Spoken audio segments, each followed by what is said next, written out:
I just watched one of the most intense Senate Judiciary Committee exchanges. Senator Kennedy grilled FBI Director Kash Patel on assassinations, FBI credibility, and the Epstein files.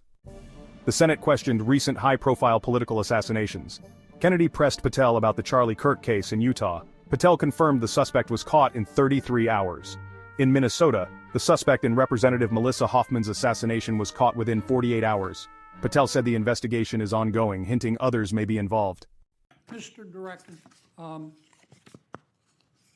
you and the FBI, working with state and local law enforcement officials in Utah, have caught the assassin of Mr. Charlie Kirk. Is that right? We have a suspect, yes, sir. And you did that within 48 hours, did you not? 33 hours. 33 hours. Congratulations. We've had other political assassinations. Back in June, an assassinated Representative Melissa Hoffman, Mr. Hoffman, Senator John Hoffman, and Mrs. Hoffman in Minnesota. You and the FBI and Minnesota state and local law enforcement officials caught the assassin within 48 hours, did you not?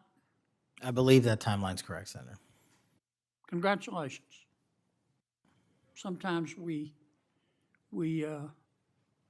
miss the forest for the trees. Good work.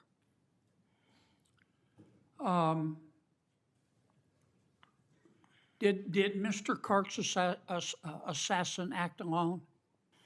As I've said since the beginning, Senator, it is very much an ongoing investigation, and I can't speak to the state charges. That's for the state to address on their own, but we are providing them with the same investigatory findings reporting the department. And as I noted to Senator, I believe it was Cornyn or Hawley, that there are a number of individuals that are currently being investigated and interrogated, and a number yet to be investigated and interrogated specific to that chat room. So we are very much in our ongoing posture of it. Kennedy turned to Peter Strzok and Lisa Page, reminding everyone of their anti-Trump texts, their affair, and their lawsuit against the FBI. Under Biden, the FBI paid them a $2 million settlement. Kennedy pressed Patel on who approved it. Patel named Garland and Wray. Asked if the FBI was politicized, Patel said yes, and vowed to fire those responsible. Patel knows firsthand what it's like to be targeted by the Justice Department, referencing his role in the Russia investigation. He promised that under his leadership, the FBI would not be weaponized again. Kennedy pressed if anyone had been fired for political bias. Patel insisted anyone politicizing their role won't work at the FBI. For more on these explosive hearings, hit subscribe now. Investigation. So others could have been involved? Yes, sir. Okay. I asked you this last time you were here. Kash, you remember Mr. Peter Strzok and Ms. Lisa Page? Yes, sir. Mr. Strzok was an FBI agent. Ms. Page was an FBI lawyer. They were both very aggressive anti-Trump political activists who allowed their political opinions to affect their work at the FBI. Is that a fair statement? I believe their text messages and their testimony that was secured by the OIG and DOJ speak for themselves. In fact, Mr. Strzok and Ms. Page were having an extramarital affair, and at one point, Ms. Page texted Mr. Strzok, quote, "Trump's not ever going to be president, right? Right?" And Mr. Strzok replied, "No, he won't. We will stop it," end quote. Ms. Page resigned from the FBI. Mr. Strzok was fired. They promptly sued the federal government and the FBI and Justice Department for releasing their emails, which revealed all of this. The FBI settled that lawsuit for $1.2 million, gave Mr. Strzok $1.2 million cash, gave Ms. Page, who resigned. She wasn't fired, she resigned, she quit. Gave her $800,000. Who, if the FBI made that decision to give them money? That settlement was reached in the Biden administration when my predecessor was the director. Who? Are you saying that Chris Wray did? The only people that can decide that settlement are the Attorney General in conjunction with the director and the administration. Okay, so you're telling me that Attorney General Garland and Director Wray decided to give them the money? Is Yes, that sir. right? Yes, sir. Okay. Now, when you took over the FBI, did you find instances of where, under the Biden administration, the FBI had weaponized the agency to push the political beliefs of President Biden? Sorry, the last part. When you took over the FBI, did you find instances of where the Biden administration had politicized the FBI to prosecute its political agenda? Well, I won't speak for other people. Haven't been a target of that weaponization, haven't been a staffer on the House Intelligence Committee, having had the Justice Department weaponized against me for making the findings and leading the investigation of Russiagate.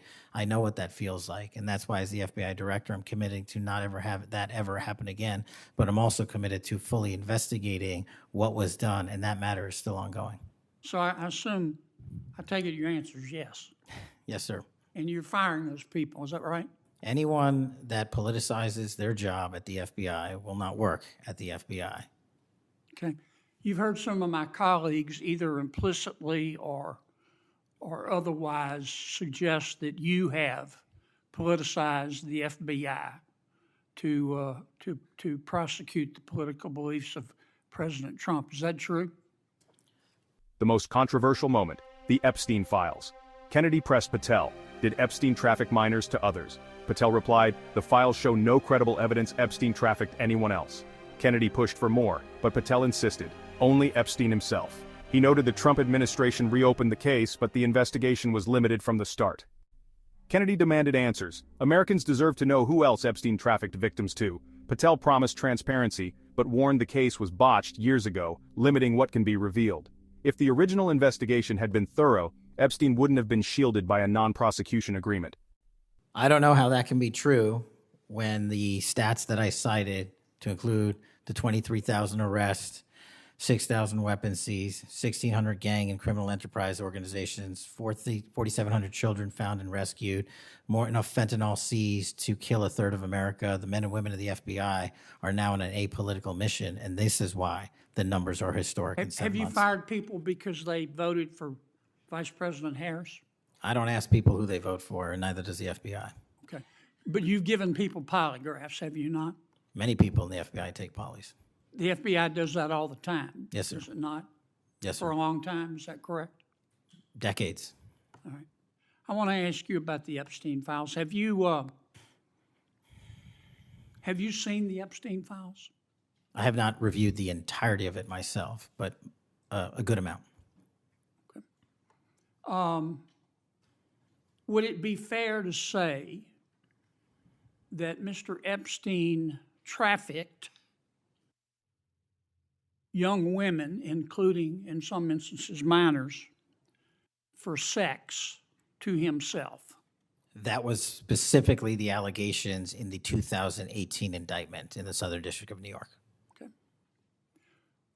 Who else did he traffic these young women to? In terms of what the investigation, again, going back to 2008, Mr. Acosta, who limited the investigation and limited the search warrants and limited the parameters of the investigation, the only thing we are able to speak to publicly, because he was given a non-prosecution agreement by Mr. Acosta, is that first time period from, I believe, don't quote me on this, 97 to 2001-ish. And then when the Trump administration courageously reopened it. Excuse me for interrupting, but I'm going to run out of time. You've seen most of the files. Who, if anyone, did Epstein traffic these young women to besides himself? Himself. There is no credible information. None. If there were, I would bring the case yesterday. that he trafficked to other individuals. And the information we have, again, is limited. So the answer is no one For the information that we have in the files. in the case file. Okay. Now, President Trump has deferred to the FBI and the Department of Justice with respect to the Epstein records. He says it is your call about releasing them. And I understand that the department and the agency have decided to release them in cooperation with the House committee. Is that correct? Yes, sir. So you're releasing them a little bit at a time. Is that correct? We're releasing as much as we can, but we are limited by 3 different court orders, and the department went back to each of those judges to waive those court orders or have them lifted, and each of those judges declined. Will you release all of them, or at least as many as you can? We will release everything we are legally permitted to do so. We are continuing to work with the House on the subpoena request. We have substantially complied with it, but we will continue to release whatever we are legally permitted to do so. Okay. I strongly encourage you to do that, Kash. This issue's not going to go away. And I think the essential question for the American people is this. They know that Epstein trafficked young women for sex to himself. They want to know who, if anyone else, he trafficked these young women to. And that's a very fair question. I want to know that answer. And I think you're going to have to do more to satisfy the American people's understandable curiosity in that regard. Mr. Chairman, may I just respond to that? I agree, Senator. And what we have done, and just to remind folks, the Epstein case files existed in the 2 prior administrations, in the Obama administration and the Biden administration. And they didn't release anything. And there was President Trump in the first administration that renewed charges against Mr. Epstein. And I know it's a little complicated to understand, but what exists in the Epstein case files was a direct result of the limited search warrants from 2006 and 2007, which hamstrung future investigations because of the non-prosecution agreement. And multiple administrations had the opportunity to look at the entirety of that case file and recommend prosecutions against anyone that was trafficked under Mr. Epstein and anyone that participated in that trafficking. And the only person to bring charges was the prior administration against Mr. Epstein. Now, I am not saying that others were not trafficked and others were not involved. What I am telling you is that based on the information we have, and we have continuously and publicly asked for the public to come forward with more information. If there is, we'll look at it. But based on credible information, we have released all credible information, and the information that the Department of Justice and the FBI never releases is information on investigations that are not credible. And we don't release the names of victims who weren't credible, but in the same time, we don't release the names of victims who were credible. And so that's by law. And so the information we are releasing now is historic, and it is also to the maximum capacity that the law allows. And I know that's not going to satisfy many, many, many people. But if they wanted it done right, then the investigation from its origination should have been done right, and he should not have been given a get-out-of-jail-free card to do jail on the weekends for 12 hours a day, and he should have been investigated fully for the entirety of his crime and criminal enterprise, not just from 1997 to 2001. The hearing was fiery. Kennedy pressed Patel on FBI accountability and Epstein. Patel promised reform, but left many questions unanswered. Kennedy's point stands. Americans want the truth.